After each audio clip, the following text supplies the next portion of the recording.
I won that match fair and square. But then all of you little internet trolls, you gotta get on your little tweeter, and you gotta tweet to the general manager, Daniel Bryan, to the point where now he has to come out here tonight and publicly address the issue.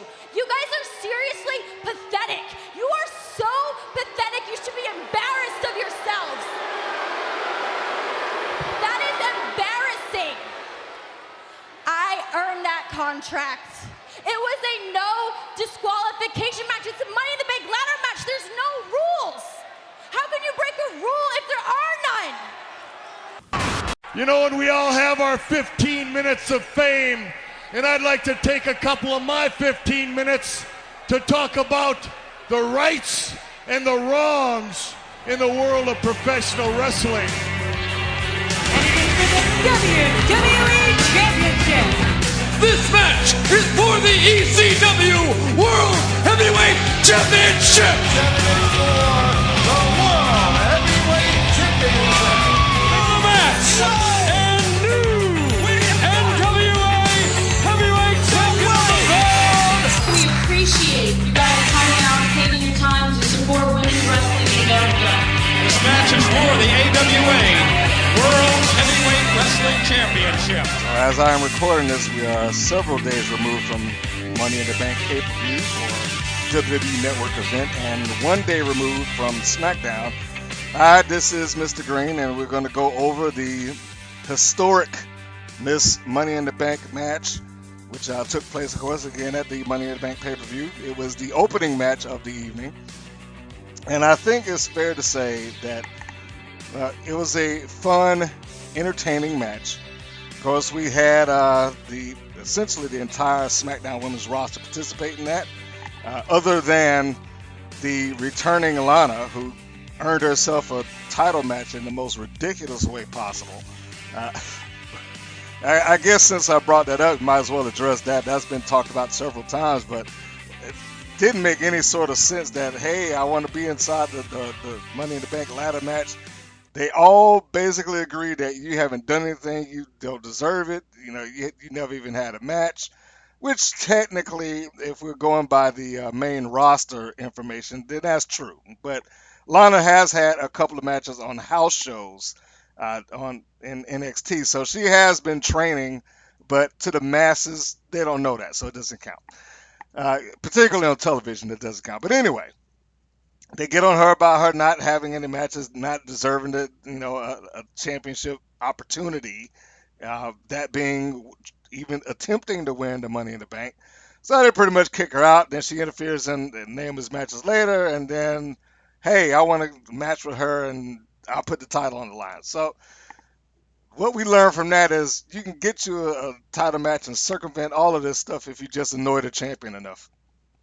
So anyway, and I guess it should go to say that I guess she was decent in the match. I wasn't intending on reviewing that one, but now that I think about it, I guess I may as well. I didn't find anything particularly overly exciting about it. This is one of those cases where I feel like Naomi hasn't really gotten the opportunity to show what she can do quite yet. Charlotte, Becky Lynch, Bayley, Sasha Banks, which have been primarily the glue that has held the women's evolution together. You can add to that Alexa Bliss. But Naomi really hasn't had the chance to have a stellar match or a match that would separate her or make her stand out. She had a good match with Alexa Bliss, and good, I guess, is about as far as it would go. But she hasn't had any of those standout matches that a Charlotte's had or a Sasha Banks has had. Or I'm hesitant to say Bayley because Bayley on the main roster has been a little bit of a flush. But anyway, getting back to the primary reason that we're on this, the Miss Money in the Bank ladder match consisting of Natalya, Tamina, Carmella, Becky Lynch, and Charlotte Flair. Entertaining, fun. I think we all knew going into this match that if anybody was going to make any effort to do any high-flying or high-risk moves, is very likely going to be Charlotte, which she did not disappoint. Her father is absolutely correct in that she is far more the athlete. Not to discount Ric Flair. Ric Flair is an absolute legend, but he wasn't out there doing no sentons and flips off the top ropes and moonsaults and stuff like that either. So, in any case, the match starts off. Tamina's basically playing Queen of the Mountain. She's stopping everybody from coming in, which was pretty good. Got to showcase Tamina early. We haven't really seen her do anything of any great significance since she's come back from her injury. So, fortunately, she got her little bit of shine in there. Uh, Nobody expected them to do what Money in the Bank matches have done in the previous years. That being, it was basically a showcase for A, people who didn't have anything better to do, or B, the high flyers, high risk guys. Back in the day, that would have been like a Shelton Benjamin or Johnny Nitro, who we now know as Johnny Mundo, and they were going to do some ridiculously crazy stuff when that was out there. So I wasn't expecting any of that, and I don't think anybody else that was watching it or any conversation I had, anybody was expecting that. But they managed to make the match very entertaining within their own right. Everybody got to come in there and take a couple of shots with the ladders. We saw Natalya take eat a fist, not a fistful, a face full of ladder when Tamina basically slingshotted her upward in the corner and she hit her face on there. Of course, Natalya has to be careful about that because she's already knocked out her two front teeth uh, some months ago. So I'm sure when she was covering her mouth, she was trying to make sure that the teeth that she had implanted didn't get damaged in any way. We also saw Natalya and Becky Lynch fighting over the ladder, which they turned and uh, tried to fend off the attackers after a brief moment, not just a second of them kind of working together. We did see Carmella, who probably was looked at as the least experienced of the pack, take her efforts and shots in there. The one thing that they all kind of did was it seemed like they had to take that quick second or glance to look up at it, regardless of what was going on in the match. And I know that some of that is just, got to stall for time, or, you saw Charlotte where the ladder's already set, but I got to turn it sideways to get it the way that I want it, which is more or less, again, a stall, just to kind of get things ready so the next person to come in and do what they have to do. But let's go ahead and get to the finish of the match. After that high risk maneuver that Charlotte portrayed on Tamina and Natalya on the outside, doing a twisting high cross body from the top turnbuckle to the floor, taking them out. She also took out herself, which left it open for Carmella. Carmella makes the effort to try to climb up the ladder. In comes Becky Lynch, who takes her down with a power bomb, which gives her the opportunity to go up and grab the Money in the Bank briefcase. Enter James Ellsworth, the second for Carmella, who has been accompanying her for several months now, or has it been months? Maybe 2 or 3, but that's close enough. But he comes in to assist in making sure that Carmella is the victor. So he lifts the ladder up and knocks Becky out by having her fall and essentially clotheslining herself on the top rope. And since he can't get Carmella to get up and climb the ladder, then he decides to do it for her. Climbs up the ladder, unhooks the briefcase, and drops it down to Carmella, in effect handing her the Miss Money in the Bank briefcase, making her the first Money in the Bank winner. Well, first female Money in the Bank winner. And she leaves even though the referees are arguing about it. And it needs to be noted that officially the refs never did make a final decision. They were still arguing. Ellsworth just went out there, grabbed the microphone, and said, "Hey, you're winner and Miss Money in the Bank, Carmella." So even the ring announcer didn't do it. And they rang the bell. They played the music. She went off, but officially speaking, that didn't happen. Although in WWE lore, and as the pay-per-view did close, she will be regarded as the first ever Miss Money in the Bank. Now we move over to SmackDown, where after several people went online and started complaining, which was legit, because you had some people not enjoy the fact that it kind of wound up that way. My response to that when I saw it was, I'm not really sure why that would be very surprising from the WWE.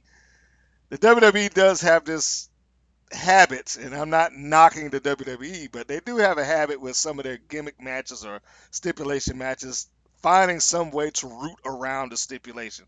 And I never really enjoyed that in total, but I know that they do it mainly to forward the storyline, which is pretty much what they did here. If you need examples of that, I mean, you could probably go backwards and look at any I Quit match because they rarely ever quit. Somebody throws in a towel like that, like John Cena did with Rusev. Lana threw in the towel for him, so he didn't quit, but he lost. Or you can go back and you look at the one of the last man standing matches where again we'll use John Cena. Uh, Ties up somebody's feet so they can't physically stand up, or he buries them underneath a filing cabinet so he can't get up. Just stuff like that. So that they always find some kind of way to kind of root around the idea that this person actually has to follow the quote stipulation in order to win. So this finish was nothing surprising for me at all. It didn't, it it was different, but was it really shocking coming out of that company? No. And a side note, this is the very reason why when I saw that Kurt Angle, um, Eric Young match a couple of years ago on Impact Wrestling where they actually stuck to the stipulation of I Quit, I was so proud. I was so happy that they didn't just screw it over. They finally just somebody went with the stipulation and made it stick.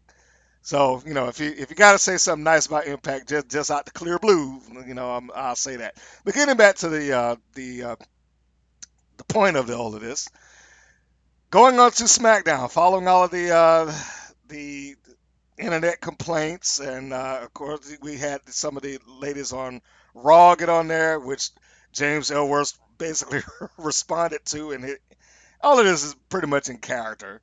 So it was fun, just to see them kind of troll each other online. But Daniel Bryan addressed the situation on SmackDown Live, and whereas he does say that there is no rule that said you can't do that, which pretty much had been the argument from Carmella earlier in the evening, that there's no rule that say that I can't do this, no rule that says somebody else can't get this, no rule that says it can't be handed over. Daniel Bryan did not want to allow this to go down that way, and pretty much, if we can use a William Regal line, besmirch the first ever match and have that outcome kind of go down in history that way. Even though you can't really take away the pay-per-view version, the end result is that we are going to do it all over again. We're going to have another Miss Money in the Bank ladder match. So he takes the briefcase away from James Ellsworth and walks out and said, "We're going to do it again next week."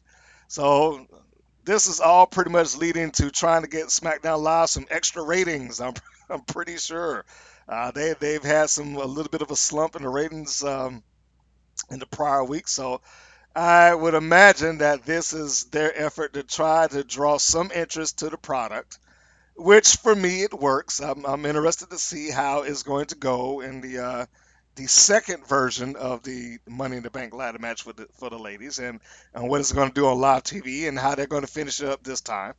And because it seemed to me that Carmella's story was everybody's overlooking me, everybody's thinking that I didn't deserve to be it. Somewhat the same as what you got with Lana, even though Carmella has had matches. That there lies the difference, but she's just kind of looked at as not on the same level. That's probably the best way to put it. She's not viewed on the same level as a Tamina or a Charlotte or a Becky Lynch. Uh, I'm forgetting one right now, but or Natalia. She's not viewed on the same level as those girls, or Naomi to have won warranted a championship match, even though again they made a point to bring up the fact that she beat Naomi twice. She's pinned her twice. So I feel like is going somewhere. I don't know if they're going to keep Carmella in the mix of all of this, but it'd be interesting to see. Again, I think this is all, just pushing to try to make sure that, or try to encourage people to check out SmackDown Live, which I will be doing. So now we have a second Money in the Bank on free television, so you don't even need the WWE network to be able to do it. All you have to do is have the USA network, which is I'm pretty sure most of you do if you are cable subscribers, and even if you are cutting the cord, you probably found some way to look at the USA network online. So there you have it. So it should be fascinating to see how this turns out, and in retrospect, having watched the women's SmackDown Championship match later that night, you would almost think that storyline wise, she should have just went ahead and cashed in because they weren't going to stop her.